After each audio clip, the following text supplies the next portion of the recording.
जय माता दी मित्रों, आप सभी को शारदीय नवरात्रि की हार्दिक शुभकामनाएं। और आज मैं नवरात्रि की एक फोक कथा सुना रही हूँ जो कि एक ऋषि सत्यव्रत और ब्राह्मण की है। तो चलिए शुरू करते हैं कथा को। बोलिए जय माता दी।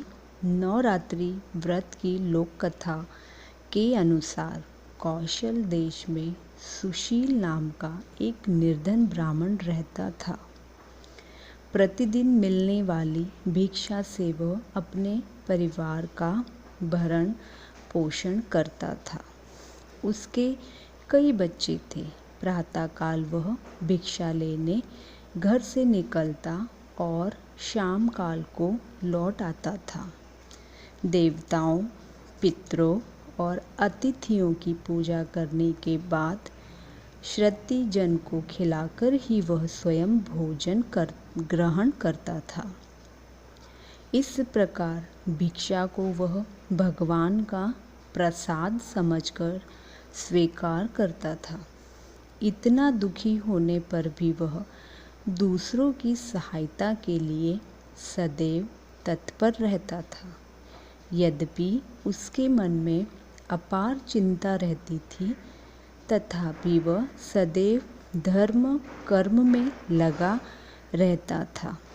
अपनी इंद्रियों पर उसका पूर्ण नियंत्रण था। वह सदाचारी, धर्मात्मा और सत्यवादी था। उसके हृदय में कभी क्रोध, अहंकार और ईर्ष्या जैसे तुच्छ विकार उत्पन्न नहीं होते थे। एक बार उसके घर के निकट सत्यव्रत नामक एक तेजस्वी ऋषि आकर ठहरे। वे एक प्रसिद्ध तपस्वी थे। मंत्रों और विद्याओं का ज्ञाता उनके समान आसपास दूसरा कोई नहीं था। शीघ्र ही अनेक व्यक्ति उनके दर्शनों को आने लगे। सुशील के हृदय में भी उनसे मिलने की इच्छा जागृत हुई और वह उनकी सेवा के लिए उपस्थित हुआ। सत्यव्रत को प्रणाम कर वह बोला, ऋषिवर, आपकी बुद्धि अत्यंत विलक्षण है। आप अनेक शास्त्रों, विद्याओं और मंत्रों के ज्ञाता हैं। मैं एक निर्धन, दरिद्र और असहाय ब्राह्मण हूँ। कृपया मुझे बताएं कि मेरी दरिद्रता किस प्रकार समाप्त हो सकती है। उसने आगे कहा कि मुनिवर, आपसे यह पूछने का केवल इतना ही अभिप्राय है कि मुझ में कुटुंब का भरण पोषण करने की शक्ति आ जाए। धनाभाव के कारण मैं उन्हें समुचित सुविधाएं और अन्य सुख नहीं दे पा रहा हूँ। दया निधान, जप, दान, व्रत, मंत्र अथवा जब आप कोई ऐसा उपाय बताने का कष्ट करें जिससे कि मैं अपने परिवार का यथोचित भरण पोषण कर सकूं। मुझे केवल इतने ही धन का अभिलाषा है जिससे कि मेरा परिवार सुखी हो जाए। तब सत्यव्रत ऋषि ने सुशील को भगवती दुर्गा की महिमा बताते हुए नवरात्रि व्रत करने का परामर्श दिया।